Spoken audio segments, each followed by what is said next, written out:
അപ്പൊ കർത്താവ് നമ്മളെ വിളിച്ചത് എങ്ങോട്ടാ വിളിച്ചത്? IPC-ലേക്കും ചർച്ച് ഓഫ് ഗോഡിലേക്കും സുവാർത്തയിലേക്കുമാണോ? അല്ല.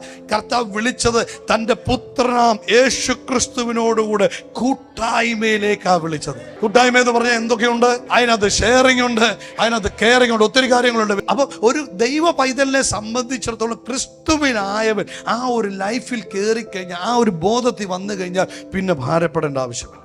അപ്പൊ ഇങ്ങോട്ട് നോക്കി, നമ്മുടെ അകത്തെ മനുഷ്യനാണ് വീണ്ടും ജനിക്കപ്പെട്ടത്. എന്തിനു വേണ്ടി വീണ്ടും ജനിപ്പിച്ചു? ദൈവവുമായി കൂട്ടായ്മ ആചരിക്കണമെങ്കിൽ ഞാൻ വെള്ളയിട്ട കൂട്ടായ്മ എന്നാ കർത്താവ് നോക്കുന്നത്. എന്തുവാ? വീണ്ടും ജനിക്കപ്പെട്ടവനോട് മാത്രമേ ദൈവത്തിന് കൂട്ടായ്മ കൂടാൻ പറ്റൂ. അപ്പൊ വീണ്ടും ജനിച്ച മനുഷ്യന്റെ ക്യാരക്ടർ എന്ന് പറയുന്നതാണ് സ്നേഹം, സന്തോഷം, സമാധാനം, ദീർഘക്ഷമ, ദയ, പരോപകാരം, വിശ്വാസം. നമ്മളെല്ലാം പറയുന്നത് ഇത് ആത്മാവിന്റെ ഫലം.